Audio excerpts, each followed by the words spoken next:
your role as LATFs are super critical in that. Most notably, I want to ensure that we're making significant progress relative to the successor agreement outlined in the DOJ agreement. And that is important to us because we have to demonstrate to the community that we can do some of the really basic technical things right, particularly for our multilingual learners. And I think when we think about the future, I think we need to think about ways that we can be far more innovative for our multilingual learners, most specifically using native language instruction to think about dual language options across the system. In order to do that, right, we need to build the infrastructure to be able to support schools and school leaders and educators to do that work well. And we're just frankly not there yet, but I know we're going to get there with this team who is working their tails off, as well as new leadership over the OEL department for the assistant superintendent role that Farah referenced. And so it is important that we get these technical aspects of the work right. You are a critical force in helping us do that. I know that that's going to be a good portion of the conversation today. And I look forward to long-term conversations with this organization around how we can push toward practice that moves us closer to the spirit of the Look Act. So thank you to the OEL team, and thank you all for your commitment and your work on behalf of the children and families of Boston. Thank you. Thank you so much, Drew, for that awesome welcome. And welcome to everyone else. I don't want to forget, we have wonderful members of our parent engagement team supporting us today on the slide, sharing their screen. So we definitely don't want to leave them out in their introduction. So that is Fundai and Melody. Thank you so much for being here. Next slide, please. So right now I'm going to mute myself so that way Vera Johnson can give you a few updates about provisional Ls. I'm sure you guys have been emailing, and so we just want to get everything cleared up and have some things accessible. So Vera, I'll allow you to speak. Good morning, everyone. I hope everyone had a wonderful start to the school year. We are working with schools to complete the ELD update of provisional L. So as everyone knows, last year we were in a pandemic and the schools were closed. There was an extended school closure. But during the extended school closure, NACC was able to screen approximately 1,300 English learners with the provisional screener, which is only oral language, and it was administered by phone or on an online platform like Zoom. Now that we've safely returned to in-person instruction, we need to complete the assessment of all remaining provisional Ls. If you are aware, some of you, we worked with you last spring to update your ELD levels. So we work with some of the schools to have students come in on Saturdays or during the day or after school.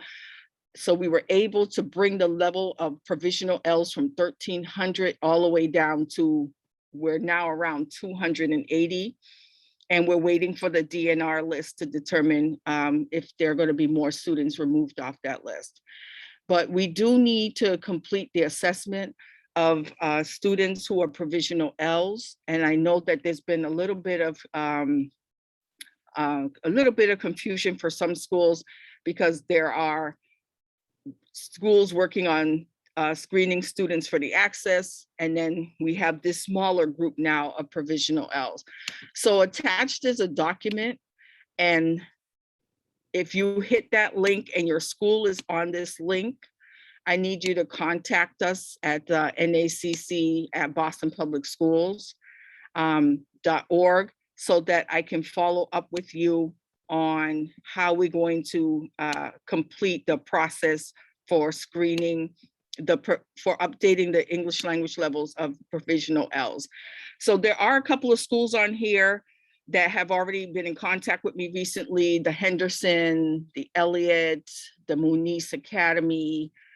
So they're East Boston. There are a couple of you that have already been in contact, but we still need to make sure that all of our students are properly assigned a new updated ELD level. So if you contact NACC at bostonpublicschools.org, I will get back to you, or I will have a team member get back to you with the list of provisional Ls. In some cases, this looks like a very large list. In some cases, some schools only have 1 or 2 students. In some cases, some schools have students that are in the substantially separate special education classrooms. So we need to talk to you about how we can support in getting those students done, getting their ELD levels updated. So again, I don't want to take up much more time, but we wanted to give a quick update. Also, for anyone that is administering the kindergarten WAPT, Newcomers has materials for schools. So if you can give us notice that you are going to pick up or you need materials for the kindergarten WIDA access placement test, Newcomers has all of that material and we can share it with you. You don't need to make copies. And we also have the instructions and the rubrics that go along with it. So please contact me or my team at the Newcomers at Boston Public Schools email address, and we will get back to you on the remaining Ls that need to be tested. Thank you.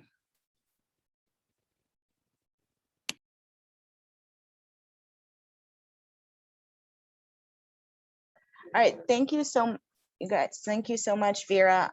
For those who are dropping in the chat that they need access, don't worry, we are giving you access.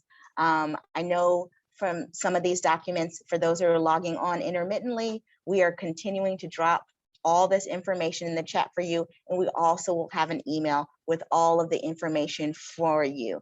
Okay, so just letting you all know, if you don't have access, please make sure you're logged into your Boston Public Schools account, and make sure, if we have just turned on access, to make sure that sharing permissions are there, please refresh your screen. Right. Claudia, one more thing. In many cases, we have been and we are continuing to support schools by testing students here on site. However, I want everyone to remember that Newcomers is also assessing new to Boston students. So we're doing 2 streams of work. And so if we are able to work with you to bring students on, we really need you to encourage families to make sure they keep appointments, because appointments are at a premium because it's at the beginning of the school year. So we're still trying to make sure that we get our new to Boston students who don't have an assignment yet because they haven't been tested, get them tested and get them assigned so they can get into schools. So please contact me and my team at the Newcomers at Boston Public Schools for more information, and we will support you and work with you in trying to get these students tested as quickly as possible so that we can update provisional levels. And just one more reminder to schools that are doing their own testing. Some schools opted to, they wanted to just test their own students on the provisional L list. Please make sure that you're also giving the parent a notification form and following up with Newcomers so that we can know that these levels are updated. And we will also need a copy of the parent notification form. So again, we will work with you if you contact us at the Newcomer at bostonpublicschools.org email address. Thank you. If you guys are still wondering who your provisional students are, that is all in your school folder. All right, thank you, Fundai. Next slide, please. All right, I'm going to turn it over to the equity team. All right, good morning, everybody. This is Stephen Ramirez here. I am here. And I just wanted to welcome you all and kind of mention a little bit about some of the our team members who are still here and working with us. So with me this year is Ignacio Chaparro, who has already spoken to, I believe, almost all of you. So I just want to kind of give you guys a heads up that we are currently recruiting brand new program managers to join the team, and are excited about bringing new faces to the department.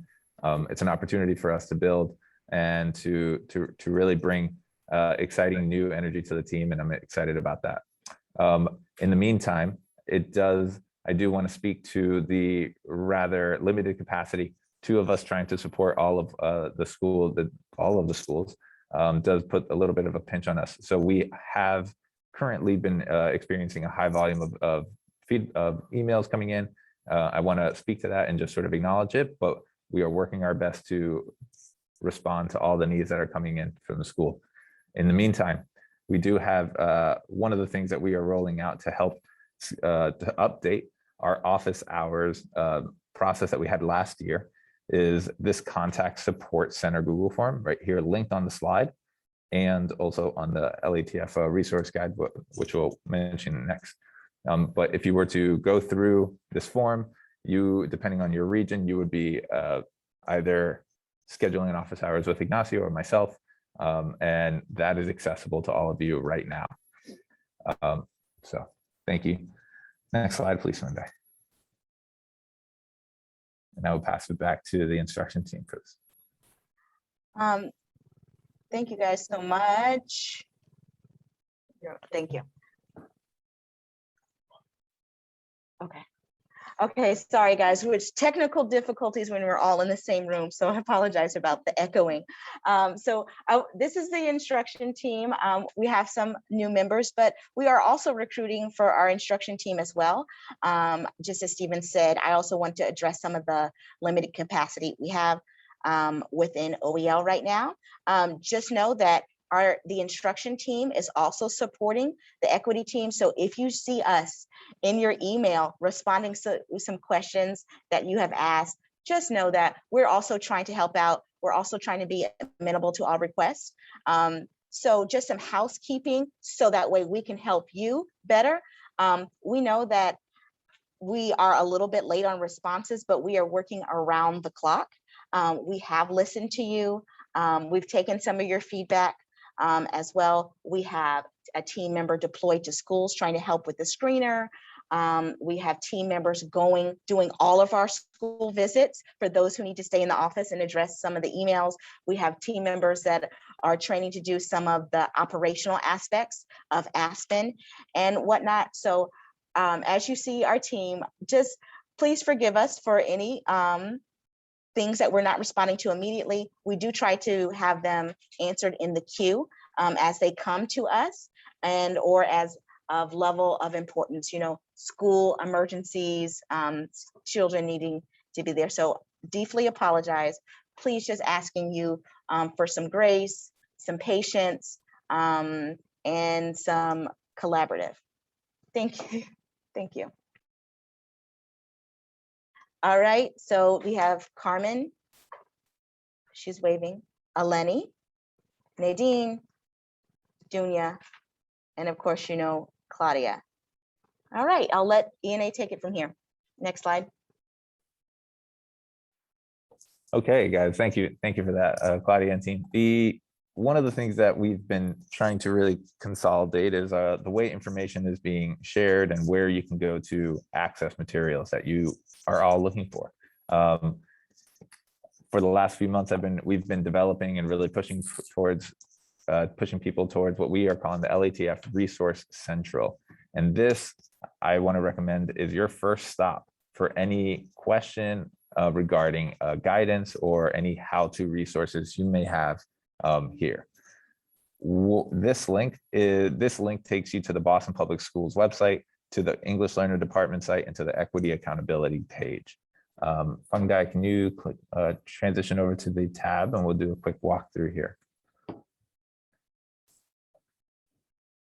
All right, so when you scroll over and you get onto the site, one of the things you'll see is the LATF directory, the LATF registration page. We'll have meeting slides, operational guidances, Aspen schedule and instructions. We have all of our guidance around English learners with disabilities, what we do with parent notifications, our opt-outs, information and forms. Monitoring forms are also linked here. Guidance on ILPs, guidance on access, ELD folders, records requests, instructional guidance docs, and professional learning details, as well as technology applications, and of course, linked to office hours. What we have tried to do, we're trying to make sure that everyone is aware where to go look for information. It's important that we all please check here first before reaching out to the team, and we can always help guide you on which material, or if you have a question, we can guide you to which one of these resources will help to explain any question you may have at the moment. Thank you, Feng Dai. We can go back.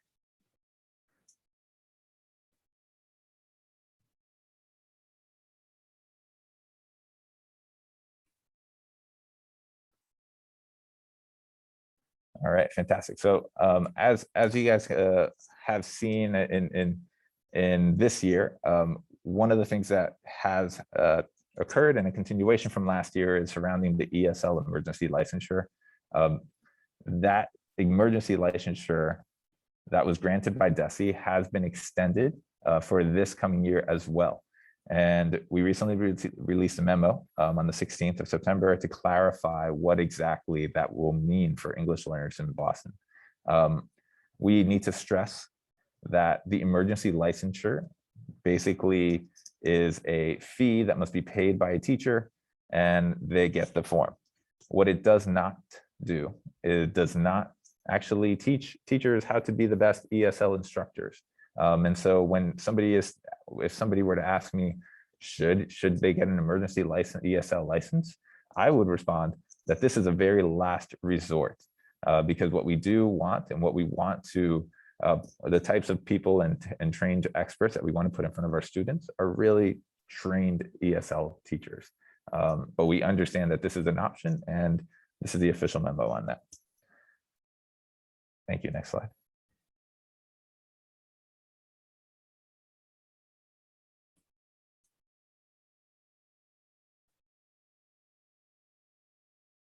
Great. So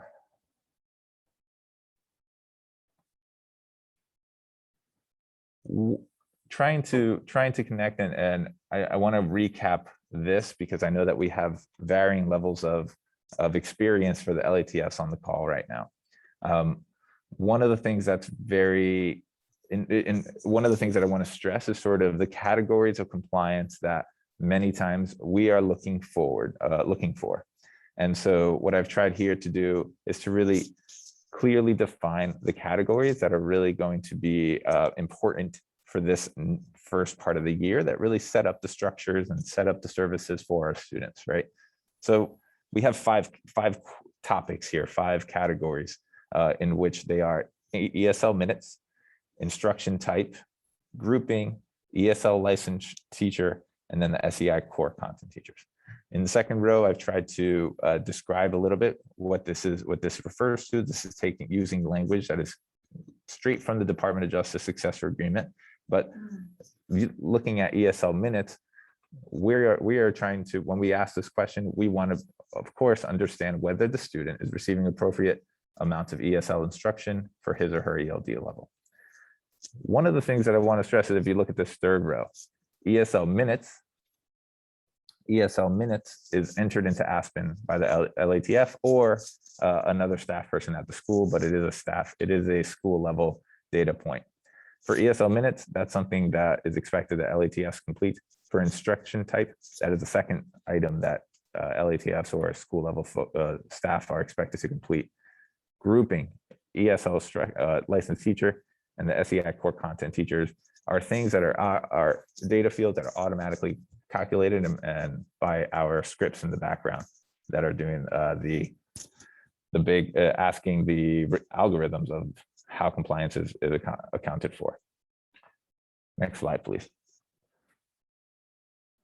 I'm telling you all this, and I want to focus on this piece because we need to discuss one of the things across the district right now. As of Monday, there were only 3,100 students that had ESL minutes and instruction type listed and inputted into Aspen. Now, there are over 16,000 English learners at the moment. This is a rather low percentage of compliance, and it's very difficult for us to kind of move past this. And so I really want to stress that this is going to be of a high importance for us in the next couple of days and this afternoon, that we can immediately focus on the next 2 steps, that we work on inputting ESL minutes and that we work on completing and inputting ESL instruction type for all English learners in Aspen. Please continue. Next slide, please. So for the moment, as an intro, I think this is a fantastic introduction to Aspen SIS, how to update ESL minutes and instruction type, but this is only an excerpt. And so right here, there's a link to the full presentation, which includes multiple ways to input ESL minutes and instruction type. And so but I will quickly kind of overview this, and will be available later on today for obviously supporting and to help others work through inputting this information. But next slide, please. And so, of course, this all starts at Aspen SIS. We have been taking, one of the things that's important to note is that we have been using the list of registered LATFs to update Aspen privileges. So it's important to note that if you are not registered as a LATF, you may not have the appropriate privileges on Aspen. And we have been reaching out to folks to please complete that form. So next slide, please. First thing that is important to do, excuse me, and I'll update this, it shifted a little bit. When you log into Aspen, you have to make sure that you are on the school view. And again, this is only viewable if you have the correct privileges. So we want to make sure that that's happening. Next slide, please. When you are in the school view, you can hover over to schedule on the top and sections on the left.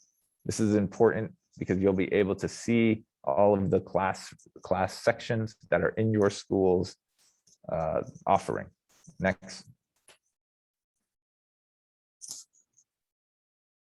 Please go back one. Once you have your full list of classrooms, you will want to select the class that is your ESL section. And you will have to click on that little blue link that is, in this case, MAK2 102. You would click on that, it would enter you and select roster. Next slide. This would take you to the list of students that are actually in that classroom. Now, that might be an ESL standalone block, which would have only English learners in it, but it could also be an English language arts classroom, which only includes ELD 4s and 5s. You would have to identify which students you want to actually input ESL minutes for, and which ones, ESL minutes and ESL instruction types.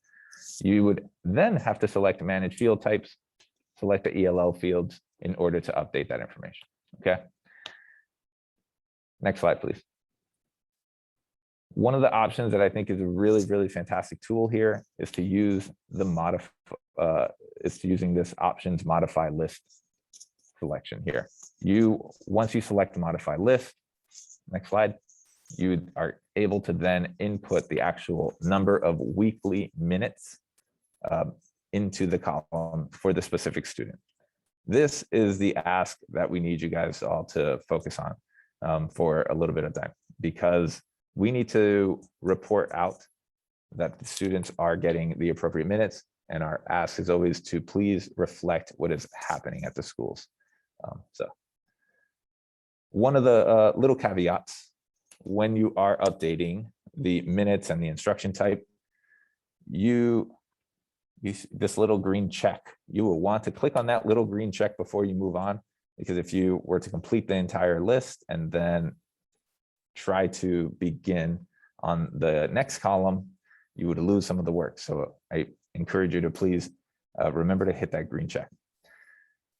The other second reminder I do want to call out is that we are asking you to input the total weekly number of minutes, not the daily, so the weekly. So for example, a ELD 1 student who receives 135 minutes a day, you would not write 135, you would instead put 675 or more, or actually what has happened. Next slide, please.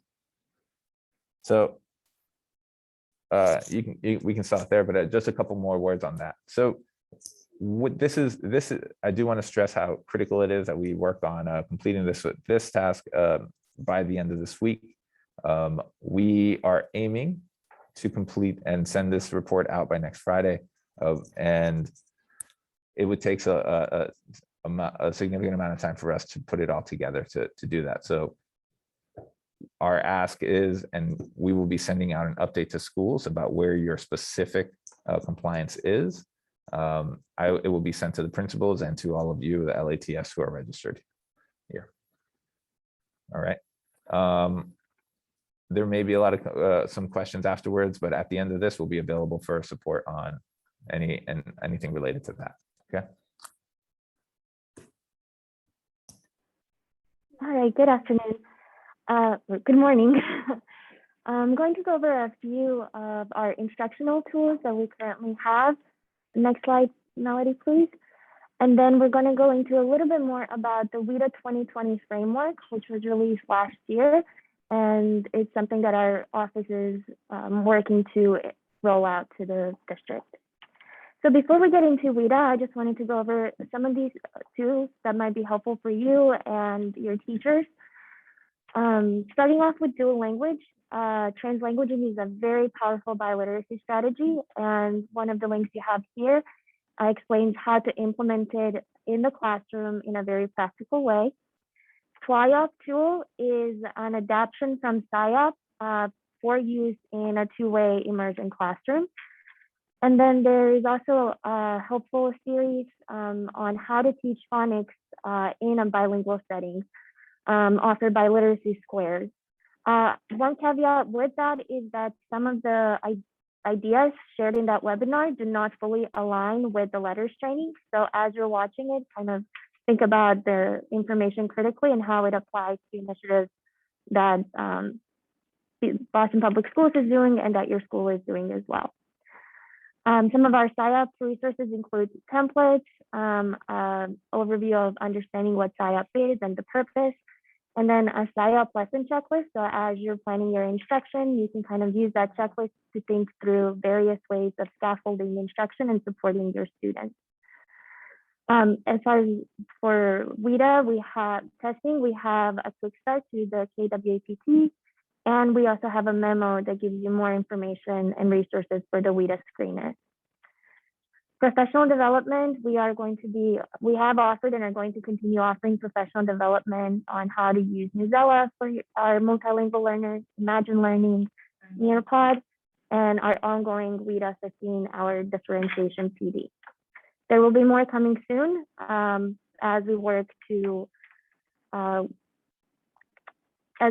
with some of our vendors and internally to develop professional development. Next slide, please. So one of the things that is really the core of WIDA 2020, and it is the core of our instructional beliefs here at OEL, is that all teachers are teachers of language. Language instruction should not only be offered through ESL teachers or standalone minutes. It really is the job of everybody. Even our native English speakers are academic language learners. And so as you're planning instruction, as you're working with your teams at the school, we really encourage you to think about that. How are your ESL teachers, SEI teachers, general ed teachers all planning together? And this really is the work that needs to come. There needs to be some strong thinking at the school levels to put procedures, instructions in place so that everybody can really think about serving our language learners fully. So with that, the WIDA 2020 framework is structured to enable teachers to differentiate instruction and scaffold their language needs and plan effectively within the content. That means, again, that content teachers and ESL teachers are planning together. We'll get into a little bit about key language uses. There has been some changes with that from the last WIDA framework. And please keep in mind that this framework was only released last year. So we are working internally to figure out the best way to enroll it. We're also waiting a little bit more direction and guidance from WIDA themselves as well as DESE. So just throughout this year, kind of keep an eye out on the LATF newsletters to learn more about WIDA 2020 and the professional development that we will be offering. Next slide, please. So we're going to give you here just a very brief overview of what WIDA 2020 framework is. We have linked the full document. It is a 300-page document full of just really amazing frameworks and tools that can help you both for planning instruction and delivering instruction. But like I said, this is just going to be a brief overview. So with this new release, WIDA 2020 has focused on 4 main ideas. It is the framework aims to provide equity of opportunity and access, integrate content and language instruction, ensure collaboration among all stakeholders, and push for functional approach to language development. Like I said, we are doing a sort of a soft rollout this year as we get more guidance from WIDA and Betsy. Next slide, please. So the way that WIDA 2020 is structured, the overall goal of it is to still have the WIDA 20 or WIDA standards. So the standards are the same as the previous framework. First standard is ensuring that multilingual learners are growing in their social language. And then the other 4 standards are focused on different disciplinary areas, making sure that students are growing their academic language in math, in English language arts, in science, and in social studies. So the standards themselves are the frame. The way those standards are implemented is a little bit different. So once you understand those, how those 5 standards apply across different disciplines, then you have your key language uses. And I'll get into that a little bit more on the next slide, but the way that WIDA has structured it now is that students are using language in 4 different ways across disciplines. And the way that students manipulate language may change from class to class, but the goals are still the same. The next layer is language expectations. So this is one of the biggest changes with WIDA 2020 framework. They have sort of done a lot of the hard work for you when it comes to writing language objectives. And so WIDA has offered language expectations across disciplines and across grade levels. And I'll show you a little bit what that looks like in the next few slides. And then we still have our proficiency level descriptors, which is a continuum of how students' language develops as they grow in their skills. And these proficiency level descriptors match the descriptors that students receive on Access. Next slide, please. So going a little bit deeper into language, key language uses. So WIDA has outlined 4 language genres. Students are either narrating, informing, explaining, or arguing, no matter what subject they are talking about, including academic subjects as well as in their social language. And so if you look at this chart, on the left side, you see the 5 WIDA standards, and then across the top, you see the 4 key language uses. And the fully shaded circles, half shaded circles, and the empty circles indicate how prominent that key language use is in each subject. So for social language, social and instructional purposes, you can see that all 4 are prominent across different language uses. Whereas mathematics may not involve as much narrating. That doesn't mean students will never narrate in math classes, but it's not as prominent as it is in social studies or in language arts. Next slide, please. Now, this is one of my favorite things about WIDA 2020. So what they have done here is write standards that correlate with the Common Core standards. And so if you are looking here, the way that they are written is almost, the structure is very similar. And so if you look at this, the standard example that we have here, the ELD-LA, that's indicating the WIDA standard that we're using in this case, so language arts. The next we have is the grade level cluster. So we're looking at grades 2 to 3. Key language use, we're focusing on using narrative language And then mode of communication. This is a little bit different from previous. Instead of just having the 4 domains, WIDA has added for the interpretive, listening, reading, and viewing, and then expressive language covers speaking, writing, and representing. So in this case, this WIDA standard is focused on the mode of expressive mode of communication. And if you read the rest of the standard, it tells you what students should be able to do within that mode and that language, key language use in this particular grade level. This is going to be one of your best resources as you and your teachers are writing language objectives. It really breaks down what students should be doing across the grade levels and disciplines. Next slide, please. And I will hand it off to Eleni. Thank you. Good morning, LATFs. Also, in my eyes, the chiefs that bring in the knowledge to your ESL teams. I hope you all are doing well. Thank you to all my colleagues who have presented thus far, and thank you for being here. So as we know, WIDA is one of the criterions we incorporate as language teachers, and echoing as our office's core mantra is we are all teachers of language.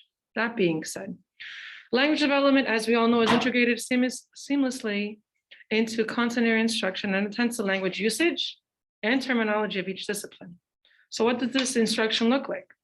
As we all know, grade level and subject level content standards serve as the focus of our instruction in our classrooms. Teachers, like all of us, analyze content and tasks to identify language demands and post student-friendly content and language objectives. And as Dunya said, you can also look back at the slides to help you really craft ideal language objectives using WIDA terms. Instruction explicitly focuses on vocabulary, specific ways of thinking, and expressing ideas within the discipline. And students participate in activities that require interaction with others and use increasingly complex language of the discipline. And also we have our culturally relevant pedagogies and practices in place. And last but not least, content area and ESL teachers collaborate to create lessons that lead to integrated language development and engaging materials. And I will pass the baton to Miss Carmen, who is our new member. So Carmen, thank you.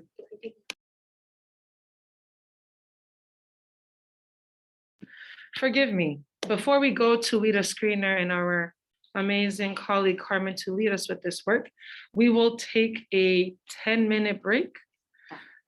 Forgive me, 5-minute break. So we will reconvene at about 10:25 my time. And I will send a message for your 1-minute warning. Again, this is your break to grab some water, go to the washroom, and yeah, I will give you a 1-minute warning. See you at 10:25. Thank you again.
Okay, thank you, everyone.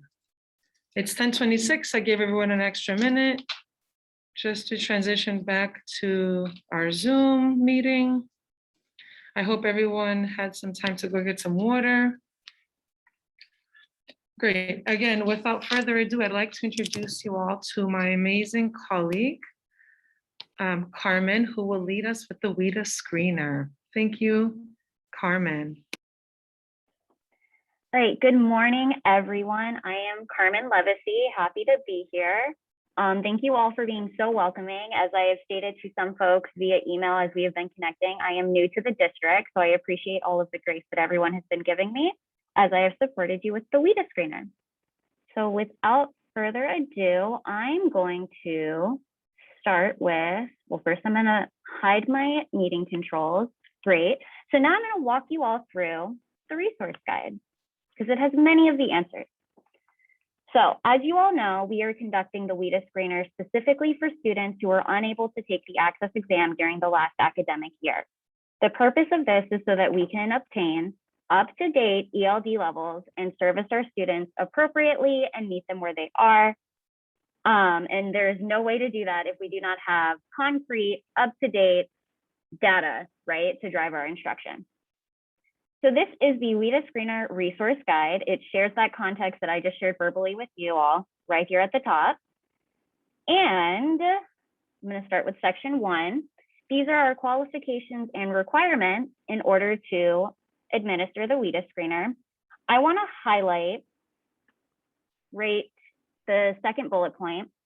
In order to administer the WIDA Screener, you must, one, have a WIDA Secure Portal account. If you do not have a WIDA Secure Portal account, you can request an account, but that is where you will be able to find the 3, at minimum 3, required trainings in order to obtain your certification to administer the test. You need to enroll and pass the training course for the online administration certification, specifically for the WIDA screener. Unfortunately, the Access Online Administration training is not transferable to the screener. There is different information, so you need to take the WIDA screener online specific training. And then you also need to take the training for scoring, speaking and writing, because both of those domains in the test are scored locally at school. So I just wanted to highlight that for you all. So there are 3 required trainings. When you have taken the training, and there are resources here for accessing the training, you are going to submit your certificate via this WIDA screener submission form.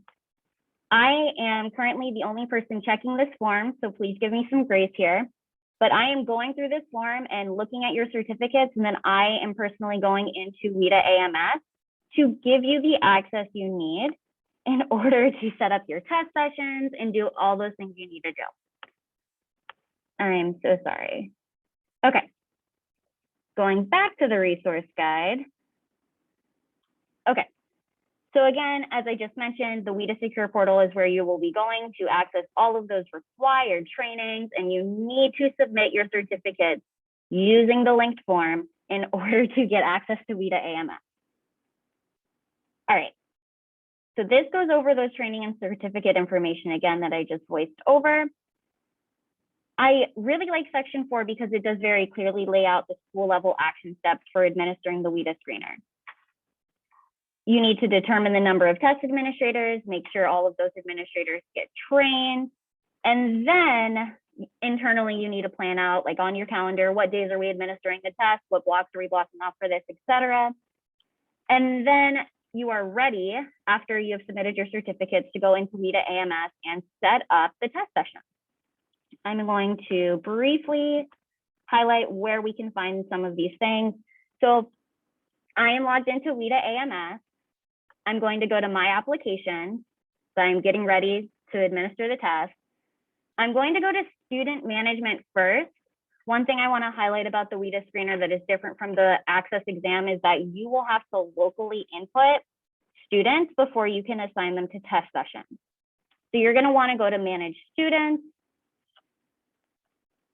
As WIDA AMS loads, I'm sure we all know how slow it can be. And you are either going to scroll all the way down here after you input all this information. So I'm giving the WIDA screener. I am going to put in my school. Let's say I work at BTU. Sounds great. I'm going to go down to the bottom and I'm going to add students. And then I can add in my students one at a time. The form's going to come up in just a second. So I'm going to enter in the student's last name, their first name, their state student ID, their date of birth. I'm going to make sure that I am putting them in their grade. Their gender is not required. You can also put that in there, and you can put in their district or their BTS student ID. If you want to get ahead of the game, if the student has an IEP and they have accommodations listed in their IEP for access testing, you would be able to go over to this tab accommodations and check off which accommodations you want to input for this student. If you're putting in more students, more than one student, I'm imagining, you're going to want to hit save and add another. For some of those bigger schools where you have maybe over 100 students to test, you might want to utilize this section instead that says upload multiple students. And then WIDA has some guidance here around like what your file layout should look like. And they give you a sample file that you can download and make changes to, because then you're going to do your administration as the screener. Your district is Boston. It should fill in that in. Again, I'm pretending I'm at BTU. I'm going to upload my file that will include all of the students' information. And this is one way you can do a mass upload. After I have put in all of my students, I then go to test management. And then this is where I'll be setting up my test sessions. So I'm going to click manage test sessions.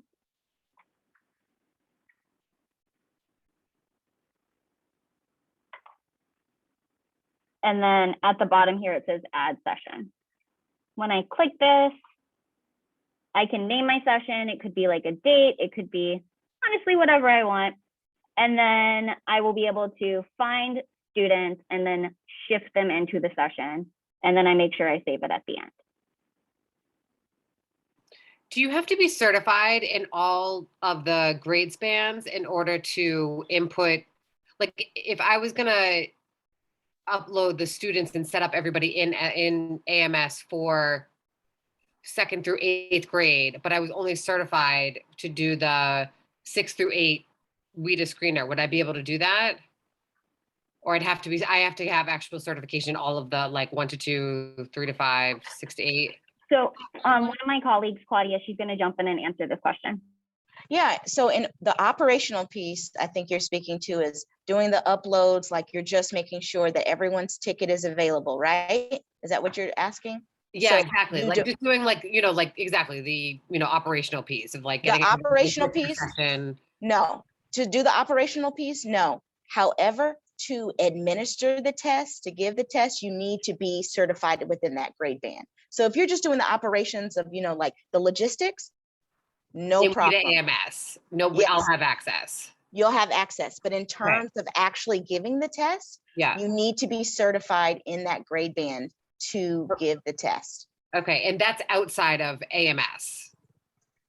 No, that is within WIDA AMS. So are you being like the building administrator and giving people tickets? Is that exactly. Yeah. Okay, so then who's ever administering the test will also need to have that certification to give the test. Okay. So you should have no problem printing tickets. Okay. As the administrator. Great. Or the LATF. Yeah, just making sure we're on the same page. Yeah, I think so. I think that sounds right. Thanks. Okay, great. Thank you. So after you have input your students, you have added them to test sessions, you are ready to administer the test. There is guidance in the resource guide, and also there's a quick start guide for just printing the ticket, which is right here. This is linked in the resource guide. It goes over step by step what you need to do after you've made your sessions to print the tickets so that you're ready to give them to students. And then you're ready to assess the students. I want to highlight that the resource guide does include the parent notification letter template for you to use when if and when a student's ELD level reflects a progression and a change in their ELD. I also want to really emphasize here, because this question has come up a lot, you are not entering scores from the WIDA screener into Aspen. The Office of English Learners will be entering in the scores into Aspen on the back end, so when the test is finished. The only exception is for K2 students who are taking the KWAPT. You should enter those student scores into Aspen, and there is a resource visual guide for how to do that also in this resource guide. Those are the main things. I do want to also highlight, I added in this link yesterday, the writing booklets for students who are taking the either grade 1 or 2 to 3 WIDA screener. Their writing booklets need to be printed, and they are by tier. You can click this link that I have in the resource guide, and it'll take you right to the WIDA Secure portal, where you'll be able to access all of those different writing booklets, download and print them.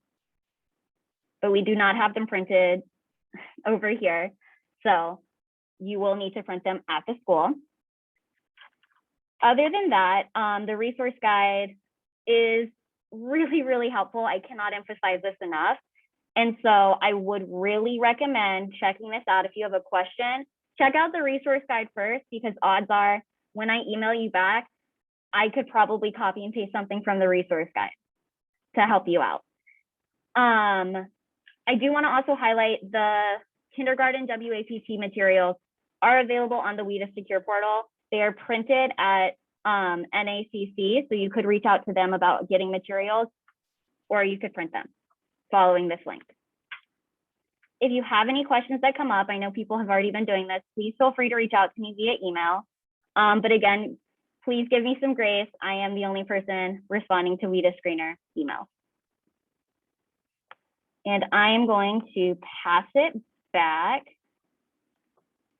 to Claudia, who will walk you through some instructional curriculum support resources. All right, everyone. I know that was a lot of information. I know this is going pretty fast, but please know that we are going to be sharing this recording. We are also making little recordings to put in more resources to help you all out. That will go out, like Carmen said, give us some grace so we can actually make the recording and getting all that done. And Ignacio has put any parking lot questions in the chat. So please make sure you write those down so we can respond. All right, next slide.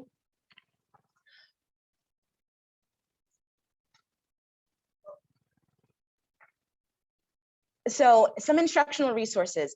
So we're so excited that the district, not specifically OEL, but the greater district has seen through COVID-19 and online learning and distance learning that we are really benefiting from a lot of resources. It takes away some of the everyday challenges that we have as educators to scaffold and provide authentic materials and text. And so I just want to let you know about some of those. Newsela right now is available through the district. It is on your Clever account. So if you have any questions about that, please email the Office of Academics. However, OEL will be hosting Newsela PD specifically targeted to EL instruction. Right now, we do not have those scheduled because everyone is booked solid, especially teachers teaching in classroom and adjusting to the school year. So we have included some asynchronous professional development and some pre-recordings for you as well. So check out those resources. Also, Nearpod is still available for all people in the district, all teachers. I even believe specials teachers, what are they called? Related arts teachers can use Nearpod as well to enhance their lessons. For those who teach students with disabilities, or they have English learners with disabilities, please check out on the right side some of the supporting documents that are available through Nearpod, and just some of the tools that they have. If you are unsure about Nearpod, don't know how to use it, there is a quick start guide for you that you can use. Next document. All right, Imagine Learning and Lexia. And so you all have access to Imagine Learning and or Lexia. This year we did some targeted implementation with Imagine Learning and Lexia. If your principal, your school or admin team decided to opt into Lexia, please make sure that your students are using Lexia Core 5 that is being made available to your schools. Some schools have opted in for either or some of the secondary schools, specialty high schools have opted for something else or another resource that the district is paying for. So if you have any Lexia questions, please forward those. Those questions will go to the Office of Academics. If your school opted for Imagine Learning, school site licenses are available. They came out Monday. I believe everything was official. So please do not hesitate to log in. Use this document that is linked there for any training information or onboarding of your list. Both are available in Clever as well. If you have Lexia and Imagine Learning, if you see it in your Clever portal, you will see that Imagine Learning was prioritized specifically because it has native language support. And we all know our students need access to native language support. And so we did prioritize those to dual language schools and SLIFES classrooms and some of our ELs with disabilities. We are hoping to get more licenses available. Please stay tuned, but if you have any questions, please about Imagine Learning specifically to your EL population, you can email Eleni Sarides or you can email the Office of English Learners, all right? I did want to address that question that I just saw pop up in the chat about iReady. So we have not purchased iReady this year. We are trying not to inundate everybody with multiple platforms. We're trying to streamline those and use those with fidelity as well. If I'm sure you guys all saw the assessment calendar that has come out. We do want to limit some screen time, although computers are helpful, but we just came off from 2 years of screen time, and this human interaction thing is really working out for us. It just makes learning so great. I know people have asking and emailing about some of the National Geographic and Cengage. So as it stands, what are you supposed to be using for EL instruction?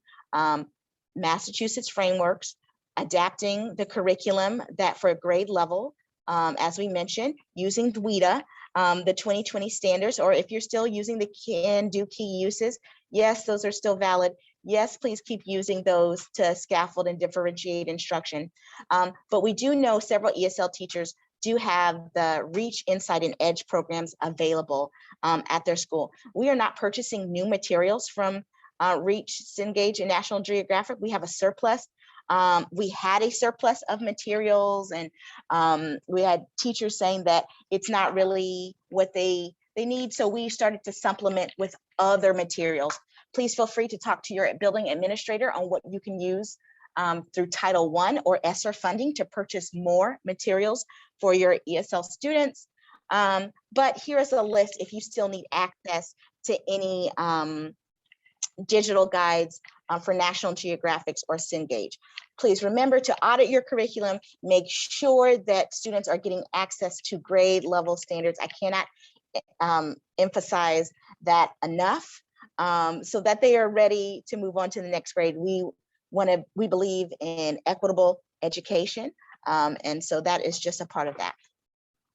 Okay, next slide. All right, and then we have a few resources, translation, interpretation.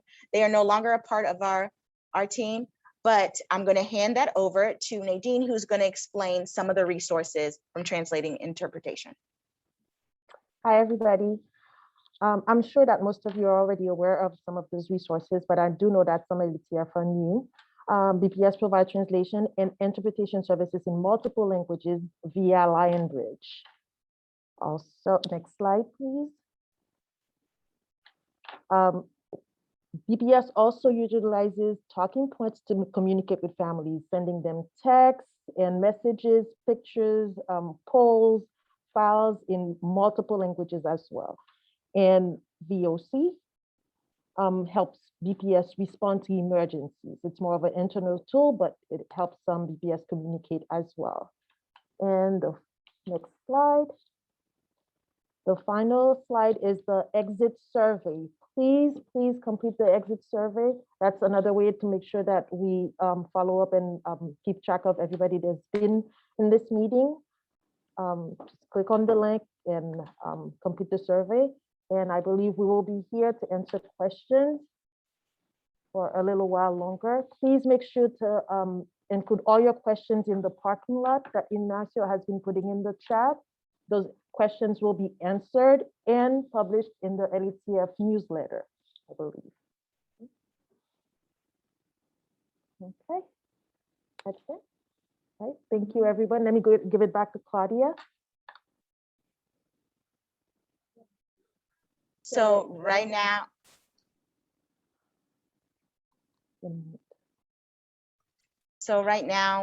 we're gonna have a little bit of open session so that way people can ask direct questions. Please know that some of the questions that you ask, if they are available in the resources, we will be inputting those resources in the chat and showing you and navigating where those resources are. That does not mean we don't care about your question. That just means we're showing you so that way you can help someone else because they may have the same question as well. So if you would like, please respect each other. You may unmute yourself if there's any question that you have to ask us aloud. Hi, can you hear me?